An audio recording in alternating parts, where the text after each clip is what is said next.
Welcome back, or welcome if you're just joining us. This is the France 24 debate. We're looking at the Eurosceptic agenda. After Sunday's elections, there were historic inroads in those European elections for Eurosceptic parties, most notably here in France, where the National Front garnered 1 vote in 4. With us, National Front MEP, re-elected. Bruno Gollnisch is with us from Brussels. So is Philippe Lamberts, member of the European Parliament for the Greens. He joins us as well from Brussels. Philippe Moreau-Chevrolet, columnist and political consultant. Mathieu Douaret of the French polling institute Ipsos, and our Europe editor, Christophe Robit. Just before the break, Christophe Robit mentioning the disconnect between the likes of Geert Wilders, who are in favor of free market, who are in favor of gay rights, and the National Front, which is more protectionist and certainly against gay marriage. Bruno Gollnisch, are those irreconcilable differences in the end? No, I don't think so. I agree to some extent to many of the comments that have been made either by Mr. Moreau-Chevrolet, for example, or by Mr. Robit. But how about, the differences between our political parties? May I just mention that this kind of differences exist to a larger extent even among, for example, the EPP group, that is a so-called Christian Democrat group in the European Parliament. I perfectly remember, for example, that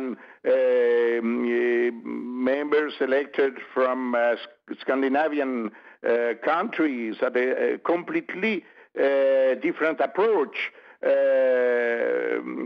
than their colleagues of the same group, including the president of the group, the chairman of the group, Mr. Daul, about, for example, gay marriage or such issues. So it's perfectly true that, for example, the economical policies that Mr. Wilders will advocate for his country, the Netherlands, that have always be, a trading country, will be slightly different from ours. But this doesn't matter that much. We are in a parliament devoted to European matters.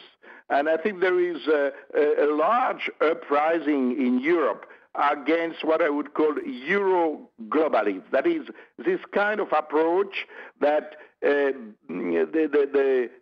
kind of a religious faith in the benefits of mixing all the countries, all the people, all the nations, also goods or finance.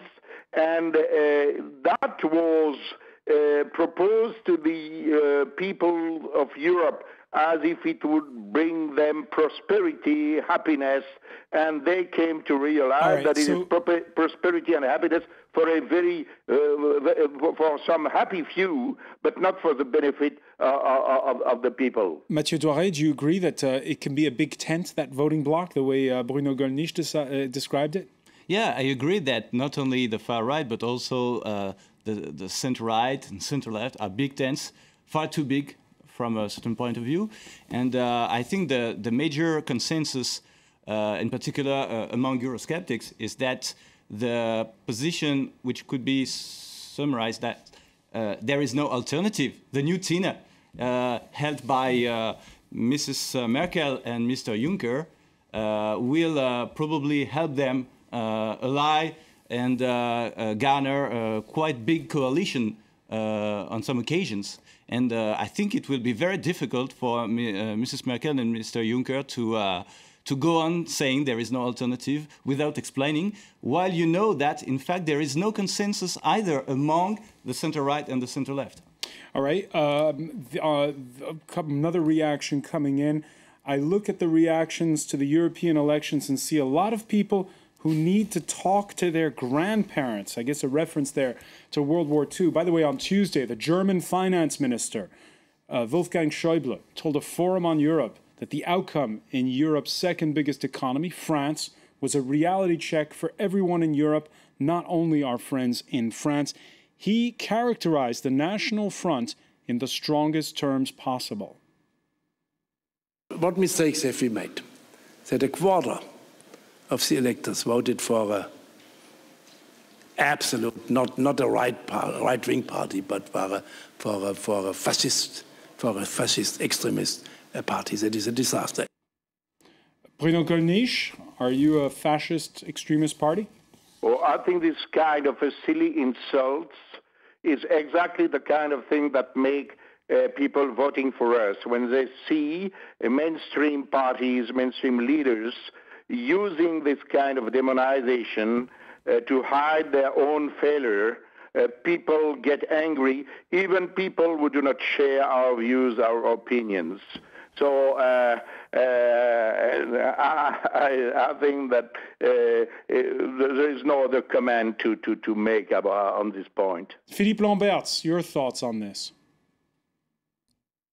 Well, you know, I also hear both Marine Le Pen and Nigel Farage using the same kind of vocabulary to basically call each other names. So, frankly speaking, it's not the privilege of Wolfgang Schäuble to do that. Now, my point is that, well, we have to go down to real-life arguments. And, well, the point that Mr. Gollnisch made that, well, you know, this myth that by mixing people together, we are going to end up with a better situation than while keeping them separate. I just want to make one point.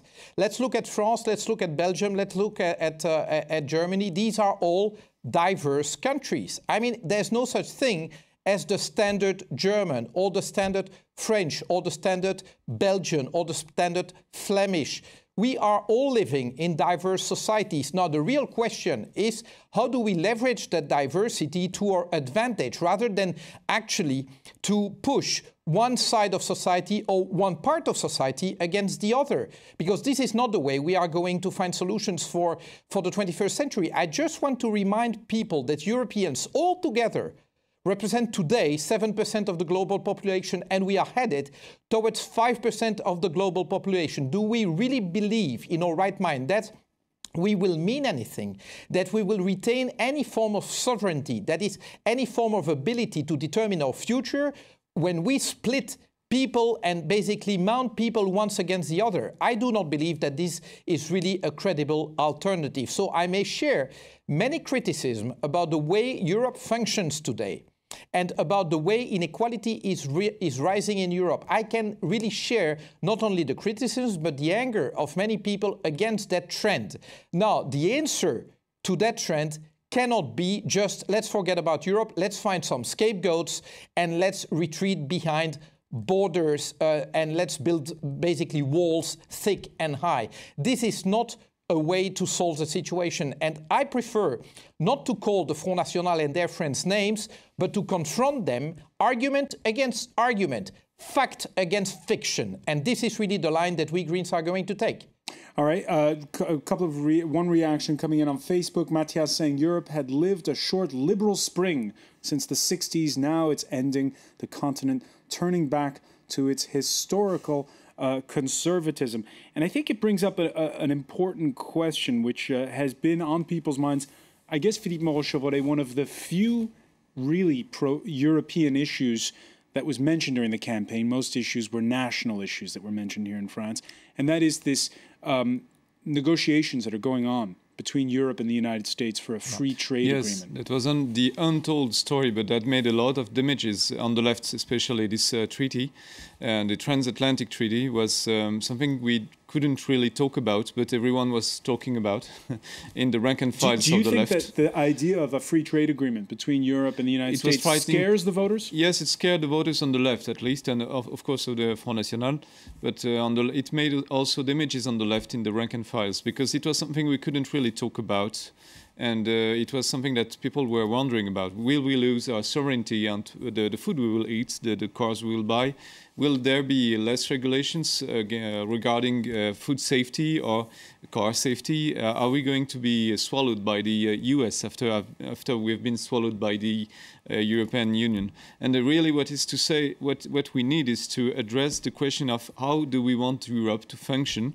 And we have to talk about this European construction with the people. we must stop, if we want to reconcile people with Europe, we must stop telling people this is all or nothing. You have to accept everything or there will be nothing. We have to say maybe it will be better if we go with some a construction that is more complex, with maybe Europe with 6 members, active members, and a wider circle around, less active, I don't know. Let me ask you, Christophe Robit, in Brussels, do you feel as though last Sunday's results brings Europe closer, further away from signing a deal with the United States on free trade, or it's immaterial?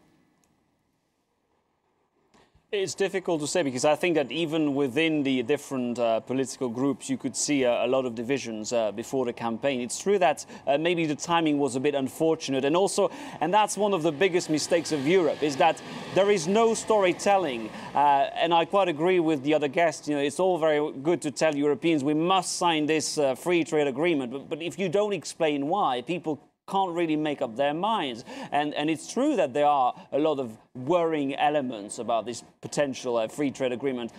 Is Europe further from signing a deal? Well, I don't know, to be honest. I think there is no unity in the European Parliament, because even within the socialists, for instance, I know that the French socialists are very much against this free trade agreement, and they're really trying to safeguard what they regard as European, as unique European things that must be really protected, like culture. Meanwhile, I know that the German Social Democrats seem pretty much in favor. So it will be a very interesting debate, and it will be interesting to see, for instance, how Mr. Wilders will position himself, being in favor of free trade. Will he reject it because it is an EU free trade agreement, or will he actually support it? We'll see. I think there will be a lot of interesting discussions, but I don't think that it will be signed tomorrow. It will be a long, long debate. All right. Reaction on Twitter. The gloating far right predicted that the euro would collapse 4 years ago. They were wrong then. They are wrong now. Mathieu Doiret, what are the folks at Ipsos telling us about how Europeans feel today, how the Europeans feel today about the euro, about the free trade agreement? Well, the euro, clearly, they are contradictory about it, seeing both more disadvantages than advantages, and still sticking to it because there is no alternative, and they are convinced on this particular topic there is no alternative, because they remember what financial crisis they also experienced in the past. In France, I think even in France, where we had not the same thing as the big inflation of Germany or even the Latin countries, there is a majority still in favor of euro. But the FTA, it's very different. And once again, here you see that the center-left and center-right tent is far too big, because there is absolutely no consensus among each of these particular political groups, because, in fact, there is no consensus between countries, because the countries' interests are contradictory.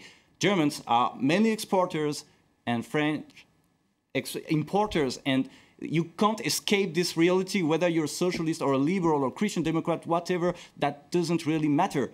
The fact is that French people have far more to lose with free trade than German people, just because they are not up to it, for the moment at least. And it mixes two fears of the US and fears of the European construction. Both of them. It's too much for one treaty. All right, Philippe Lamberts, what's your biggest fear? Well, it's not about fear, but let's look at again at the facts. What is this project of transatlantic free trade agreement? Question one is, how much do we win by that? Well, the only study that we have is really a sketchy study, but it promises at best 0.5 percentage point of additional growth for Europe the coming years. I mean, this is a tiny benefit. But then the second question is, to whom this will benefit? I mean, to whose pockets will this benefit flow? And quite obviously, we know that it will flow to the shareholders of the big multinational companies. Now, the question is, how much will we pay for this treaty? And well, you start uncovering it, you realize that you pay that by lowering your environmental, social, health standards, but also your democratic standards, because, well, this treaty is all about putting well, reducing the ability of elected parliaments to legislate. And, well, who pays for it? Well, the consumer, the workers, and the citizens. So, frankly speaking, the business case is of this TTIP project is simply not there, at least for most Europeans. So, frankly speaking, and it's not just us Greens saying that, well, there's many people, including, as people indicated, well, in the Christian Democrats, in the Social Democrats, etc., saying that this thing should simply not have started. And to those who say, well, you know, that would prevent trade being done with the US, as we speak, without the TTIP, we have a $2 billion trade going with the Americans every day. So this is something that is totally unneeded, and it's way too much of a reduction in the quality of our democratic standards to even consider. Now, I realized that this was a big argument during the campaign coming from citizens, yet I also realized that when you look at the declarations of the three leading candidates of EPP, Socialists and Liberals, all three of them, Juncker, Schulz and Verhofstadt, are all supporters of this free trade agreement. And then, well, if that bloc says we want this, well, I believe against the will of most of the Europeans, well, then we are headed for a significant clash, because people will simply not swallow that their rights are being impeded just to satisfy a few shareholders. And will there be a clash? You just said Guy Verhofstadt, that's the leader of what was your voting bloc the last time around. Is that going to be a clash for you as well within your voting bloc? Well, I'm a Green, I'm not a Liberal, and this guy is not speaking for the Greens. I can tell you that the Greens are going to oppose this project. We already started doing so. We were the ones releasing the secret negotiation mandate that most member states didn't want to have disclosed. Well, we did it, and we intend to continue moving forward. I do believe that, well, combining the political will of at least an active minority in the European Parliament and the popular pressure of our citizens, we are going to defeat this thing. All right. I know that you and Bruno Gollnisch will agree on that point, probably. But Bruno Gollnisch, a point where you won't agree. First, just one reaction here from Guz Kaman. Once again, in history, economic hardship bolsters the extreme right. Bruno Gollnisch, let me ask you about the euro. The leader of the National Front used to say she was for leaving the euro. Now she doesn't say it. There's a nuance. She says she's for a referendum. Are you, yes or no, for leaving the euro? Yes, we are for leaving the euro, but we are also for asking the opinion of the people, because we are Democrats. If the people want to stay, as one comment said, with the euro, we will follow the majority of the people. But we advocate leaving the euro. Why? Because, you know, there has been one comment by a tweet, I believe, that said, well, that we predicted the collapse of the euro, that we were wrong, that we still are wrong. In fact, the euro did not collapse, but what was the price to be paid for that? It was a huge price. Ask the Greek people, the Portuguese people, the Spanish people, and even the French people. It is a real... Bruno Gollnisch, French interest rates are pretty low right now. They won't be that low if the French leave the euro. Well, but, you know, even my own mother was afraid. She told me, well, can you believe if we come back to the franc, I will still have to divide the euro, the prices in euro, where I am accustomed to now, by 6.5. And I answered, but maybe no, you won't have to do that. There will be, at the beginning, there will be a kind of a euro franc. How did the Slovenian and the Croatians when they left Yugoslavia? How did the Baltic states, states of roughly 2 million people or 2.5 million people, when they left the Soviet Union and created their own money? How did Slovakia, when she divorced from the Czech Republic, each country created its own money, the krone, and right, so you're saying it's possible. Then it went its way, but according to the national interests of the country. All right, so you're saying have a referendum first. There's another point that we must broach before we conclude this debate, and that is we've talked about the financial challenges, the economic challenges for Europe, but there's a little bit of an existential one. By the way, excuse me, if I may say... Just very briefly, because Just 1 second. Look... All right, Bruno Gollnisch. Look at the Nobel Prizes, Nobel Prize of Economics would now say that the euro cannot survive in on the long term. Bruno Gollnisch, I just want to get this point. I just want to talk about this point with our panel before we run out of time, and that is another crisis that's brewing right now in Europe is, of course, the situation in Ukraine. And Europe finding itself caught flat-footed by the annexation of Crimea by Vladimir Putin. On that point, the National Front leader with a penchant for Russia, twice in the space of less than a year. Marine Le Pen visiting Moscow. Here you see back in April, 1 month after the annexation of Crimea. She's in the company of the Speaker of the Russian Parliament. Afterwards, she gushed about Vladimir Putin. The way Putin runs the country shows he's attached to values that not everyone recognizes. The Socialist Party doesn't. We refuse to deny the Christian heritage of European civilization. Bruno Gollnisch, are you saying that you're with Vladimir Putin and against the EU when it comes to Ukraine? Well, I think we should have stood in a much more cautious position about Crimea. You know, French went on war already about Crimea in the 19th century, by the way, pushed by the Anglo-Saxons already, and we send, can you believe it, 400,000 people and 90,000 soldiers died for Crimea. But Crimea has been given to Ukraine by Khrushchev.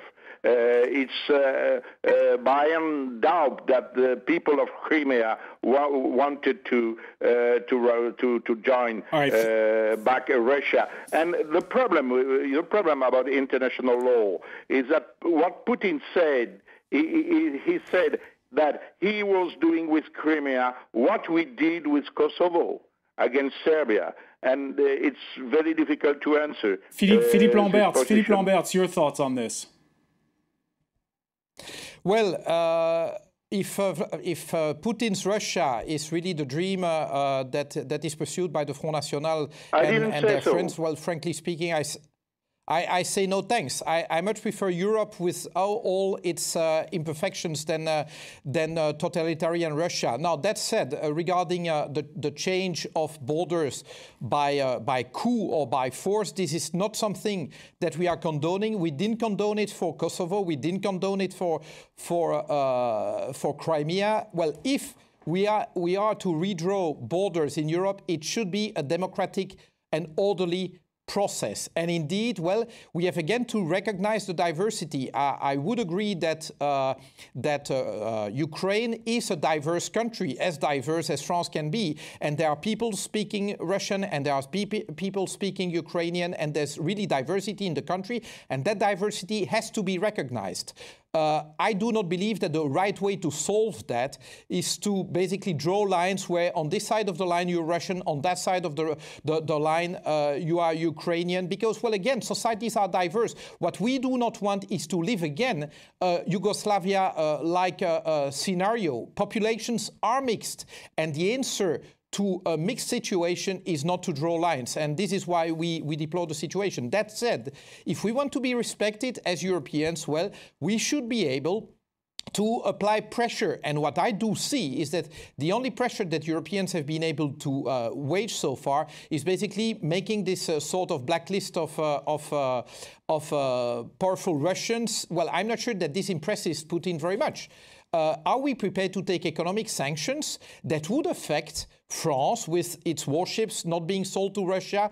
Well, the United Kingdom with its financial center in the city of London being affected, or Germany with German industrial interests being affected? I mean, if we want to be respected, we have to be prepared to take sanctions that in the short run can hurt some of our companies. But what I do witness is that in order to prepare the interests of some companies, well, we do not want to confront Putin. Philippe Lamberts, we're going to have to leave it there because the clock has caught up with us.